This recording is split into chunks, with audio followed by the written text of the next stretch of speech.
Hello, it's Jimmy here at O'Reilly's. I have a Maserati Levante. So just going to plug in the diagnostics and we'll get that up there. Okay, so here's the customer complaint. It's got an engine management light on, exhaust filter 100% full, service required. A little bit of a story behind this is it's been to Maserati and they've advised him to do an oil change, which he's done. Of course, when he drove away, the engine light came back on, service light full again. And Maserati, this is what the customers told me, Maserati have said he may have to come back and change the oil 2 or 3 times, which the quote from him, he said, is over £800 for that. So let's plug it in and see what's going on. Okay, I'm using my launch Eurotab 3. I'll set up a scan.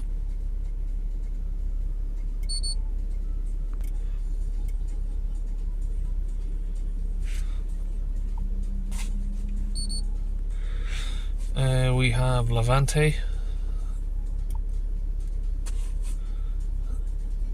engine, read codes. So we've just got a P2463 code, which is basically just a block DPF. Why is it blocked? It doesn't really say. Mileage 70,000. It's a 2017, I think. So is it because of the mileage? Is it because of his short journeys? He drives it in central London, he's telling me. So it looks like it's just a straightforward block DPF, but we'll just have a look through it a little bit further. Let's go back and do maybe a full scan, see if there's anything else that I'm missing anywhere. Maybe a cause behind it. Now, generally for me, if there's no other fault codes, you know, there's nothing really else to look at. I know, I do say myself, you know, the best diagnostics is just looking with your eyes. But we'll have a little quick look over the engine bay. I mean, the only things that's going to stop the DPF from regenerating on its own is, you know, if you have a hard fault that's triggered off, that's, you know, disabled the regeneration process, so like glow plugs, a boost leak, something along the lines of those, but there is no faults here.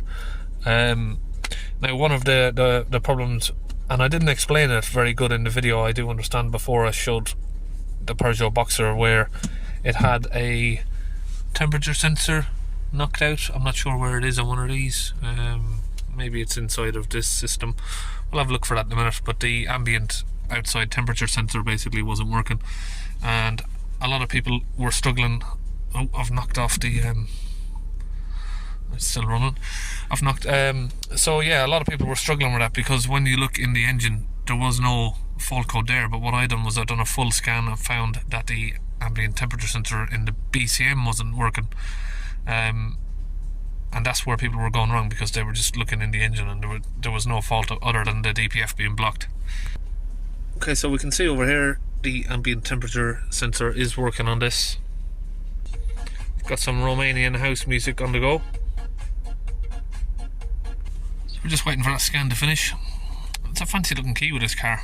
Don't know much about Maserati, but I think they're Italian. We're almost there. Okay, so we're done. Let's see what we got here. Intrusion receiver module. Interior canvas. I don't think any of those would be an issue. Humidity sensor. No.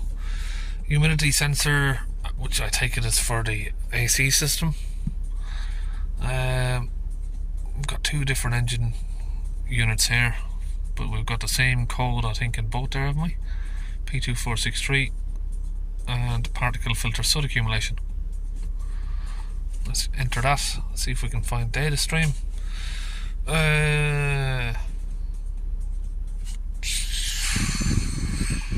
It's a bit different to the normal.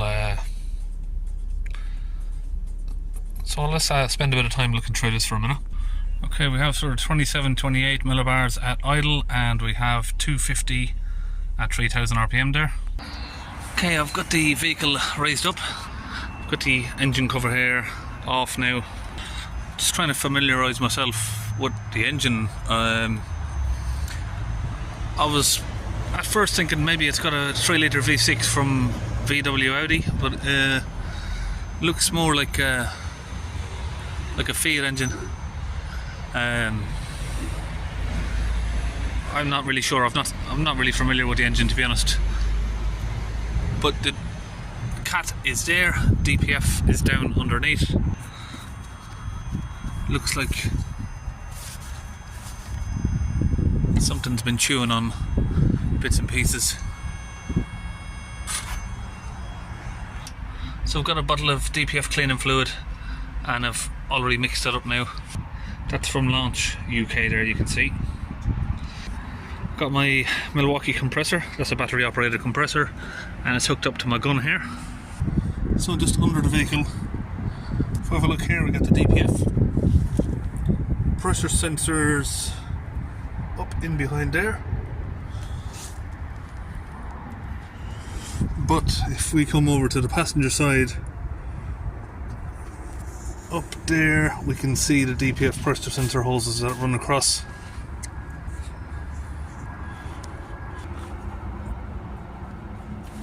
There we are. Got the pressure sensor just up there. Now I've got the nozzle there from the gun connected to that hose, and it's down here, so we'll just squeeze the trigger and get that fluid pushed in there.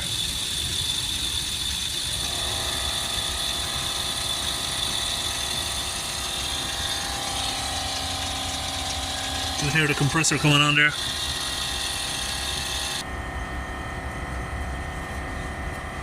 Get that disconnected again.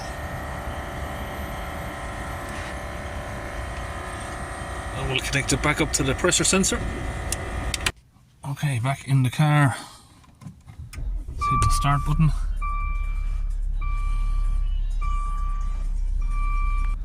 Okay, let's keep an eye on that pressure there. See if we can get it back in the gauge. It's a bit fiddly to get it to press over here.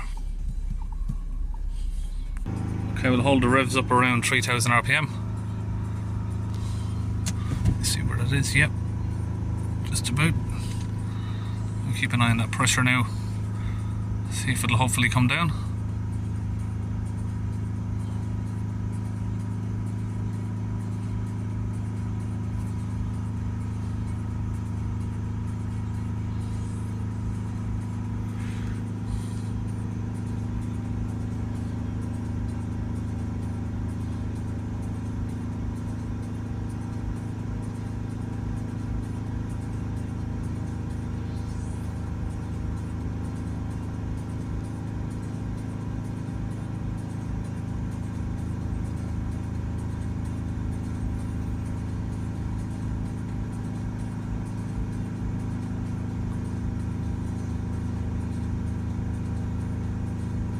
Right, it's at a good level now. Wouldn't really want it to go much lower than that.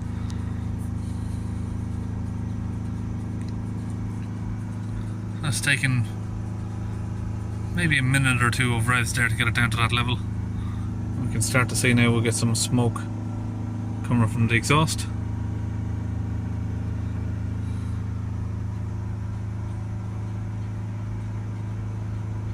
Let's let it idle down, see where the idle pressure is at. 5, that's plenty, very good there.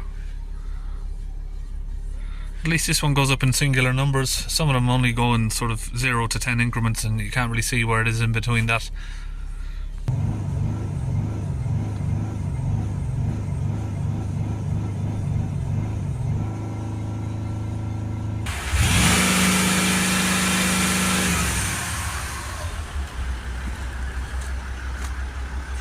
It's got a twin exhaust on it, this one.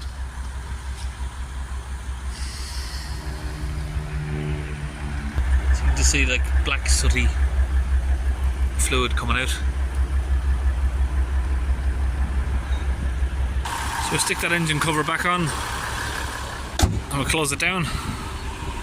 Okay, so now we need to get these engine lights reset and this 100% exhaust filter full message deleted. Okay, so with the vehicle off now, I'm going to exit the data stream. Let's have a look in the special functions. I probably should have made sure I could do this before I even cleaned the DPF, because if I can't reset this, my cleaning was not a waste of time, but in generally, yeah, if you can't switch the light off, it's going to look like it was a waste of time to the customer. So exchange of the DPF. Oh, that was quick.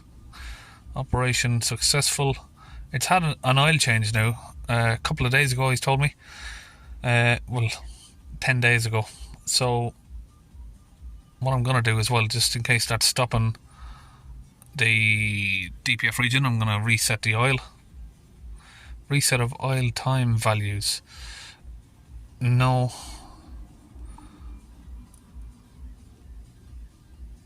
Let's exit that. Got anything else here? Okay, let's do a clear DTCs. See if that code will clear now. And just because it clears there doesn't mean it's actually gone. We'd have to go back in and physically check again in a minute.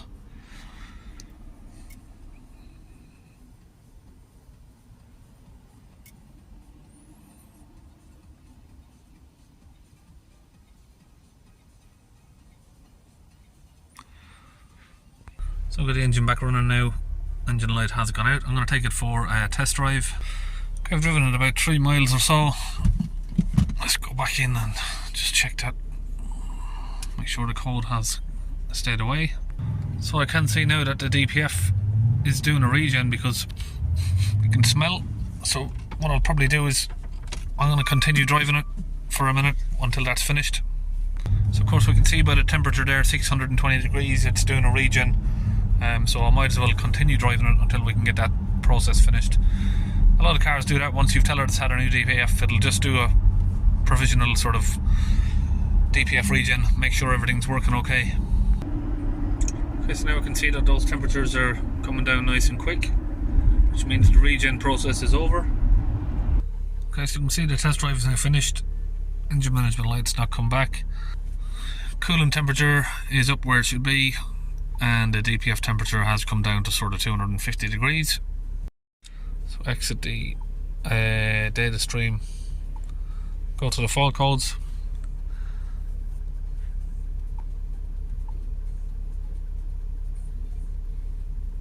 Make sure everything's all clear. And I think it should be pretty straightforward as that, really. You just got to sort of make an assessment to yourself between the story, what the customer's told you, what's gone on, and what's been happening. So it's been to Maserati, like I said. They told them to change the oil. They've obviously just cleared the fault code, but that doesn't go away. Once that's registered as a full DPF, you either have to actually put a new DPF in it, or safely get the pressure down like I've done, then tell it it's had a new DPF, which will permanently let the code go away. I'm not too sure why they said you might have to do sort of 2 or 3 oil changes before we can get it to permanently stay off. But from what I could figure out from there is Maserati's figure out that there is no issue there, it's just a block DPF. Maybe it had some sort of oil dilution code as well at the time, I'm not sure. Something has obviously made them want to change the engine oil. So it looks to me like we are pretty much finished now on this. So just exiting the system here, and it shows you the models of Maserati that we have here, and one of them is listed as an Alfa Romeo, which is maybe sort of adds up with the Italian sort of. And when I look at it, this does look very familiar to the Alfa Romeo I done recently with a lock and wheel nut. Can't remember what the name of it was. Okay, just setting off my updates on this while I've just noticed it. Okay, so that's it. I'm all finished on that. See you in the next video.